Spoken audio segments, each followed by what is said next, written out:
To another edition of Don't Shoot the Messenger, Quick Hits. I'm your boy Chris G, checking in right after the Canelo Khan fight, and well, I predicted that Khan would win in 12 by decision, but the only way Canelo was going to win by knockout, and I guess he didn't disappoint.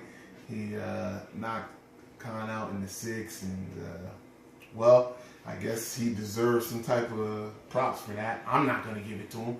I'm not giving no props to somebody who knocked out a guy who jumped up 2 to 3 weight divisions and he knocked him out, who's known to have a glass jaw.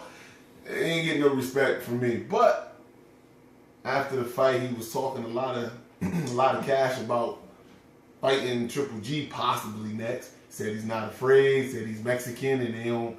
You don't fuck with Mexicans, so let's see what he does, or let's see what Oscar De La Hoya does. But good fight. You saw in the beginning the skill that Khan had over him, but as the fight went into the later rounds, and Canelo was able to insert himself and just show he was the bigger, stronger guy. If Khan maybe had a little more pop on his punches, some real power to put behind him, with those open shots he was catching them with, could have been a different story, but it's what they wanted because, hey, listen, it was a smaller guy coming up to, middleweight to fight a guy who came in tonight at about 170. So, it went as it should have went. That's what they wanted it to be. They didn't want it to go to a decision. Now, when you say they, who is they? Is it Oscar De La Hoya? Golden Boy Promotion. Okay. Listen, there's no doubt that, Canelo is the king of boxing right now as far as money is concerned. Like, he's the money draw. Obviously, Mexicans are the biggest draw when it comes to boxing. He's a Mexican. He knocks lower talent guys out. And, he puts on the show. He's an aggressive fighter. So, Floyd's not here. He's the pay-per-view guy. His pay-per-views are not great.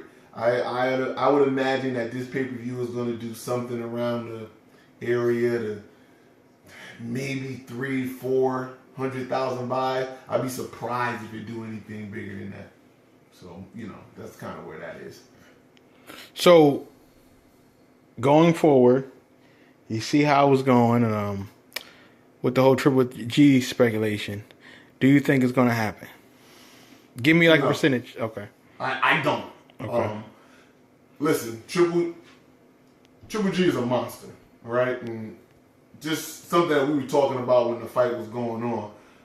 What Golden Boy has been doing is actually pretty brilliant. They've been putting their fighter, a naturally bigger guy, against smaller people for his last 5 fights, minus James Kirkland, but James Kirkland is no threat at 154. But they've been putting up against smaller guys. Cotto was a naturally smaller guy. Khan is a naturally smaller guy. I'm trying to think of who he fought. But Lara is a legit 154. He's a legit 154, but you don't got to worry about him like hitting you with any real power or anything like that. So they've been building him up after the Floyd fight to fight smaller guys, look dominant, win in highlight fashions. You know what Triple G does just normally in his sleep. They've been putting him and matching him up against guys where he can look strong, he can look dominant, he can look, like a killer. And that's what he did tonight. That's what he was supposed to do. I thought that Khan. Listen, I've always said the smart money would be bet Canelo. Listen, they're not making this fight because they think he's going to lose. There was a possibility if Khan could be smart, avoid big punches, and use his speed and his superior skill over him, that he could win. But listen, we've been watching Khan for all of his career, and smart isn't the thing you associate with him. So it wasn't surprising that he got knocked out. He was a smaller guy. He stays inside too much for his skill set. So none of that was surprising, but I thought it could, be something else. But to, directly answer your question, I see Golden Boy protecting their money. And Canelo's going to bring Golden Boy money. So they're going to protect him for as long as Oscar can. fighting Triple G is just too much of a risk. I mean, you fight Triple G and you get embarrassed. You're not the cash cow anymore.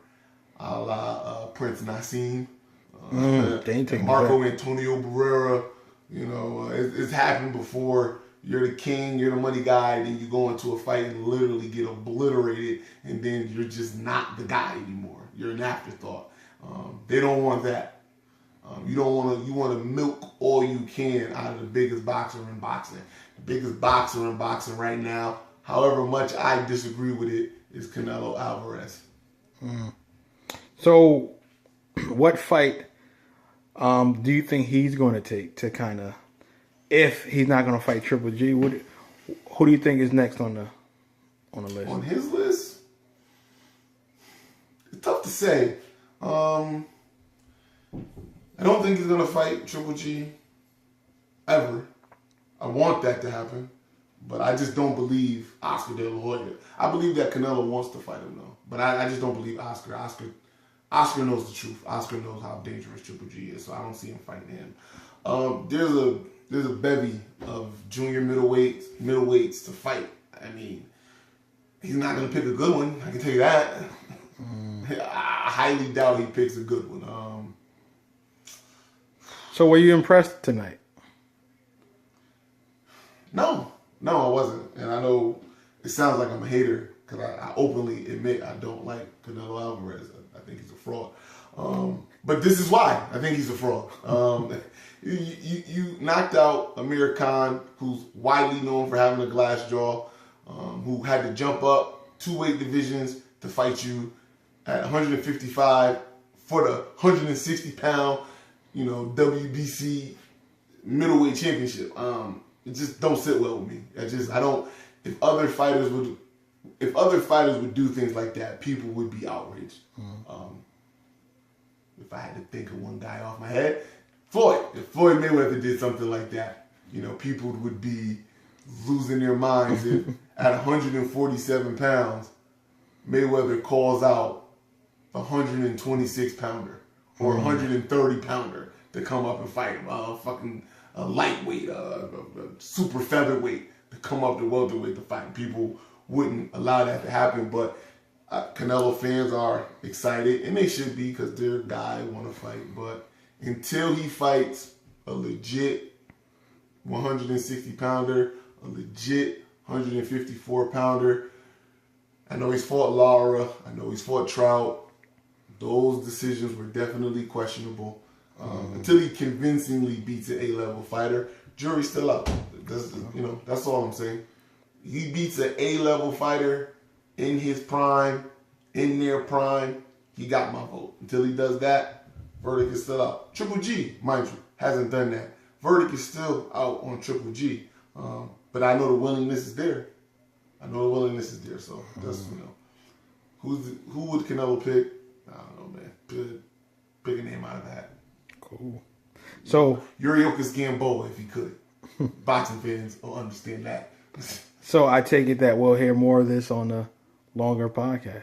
No doubt. You'll definitely get a good rant about the fight. But listen, it was a good night in boxing. It was a good night for Golden Boy Promotions. And if anything, if the Canelo Triple G fight happens, it's building it up for sure. So if it does happen, this definitely was a good stage. Inviting Triple G into the ring, talking cash shit while he was in the ring. That could get something going. Let's see what they do with it. Okay. Well, I guess we'll see next time. And also, people, don't forget to like us on our Facebook fan page, Don't Shoot the Messenger Podcast. Mm-hmm. Also, on our YouTube channel, Professional Sutton, which I'm thinking about changing it so we can make sure everybody follow Don't Shoot the Messenger. And also on Twitter, Real DSTM1. You can follow us there, go from there. But anyway, I'm your boy, Professional Sutton, behind the camera. And I'm your boy, Chris G. Till next time, peace. Peace.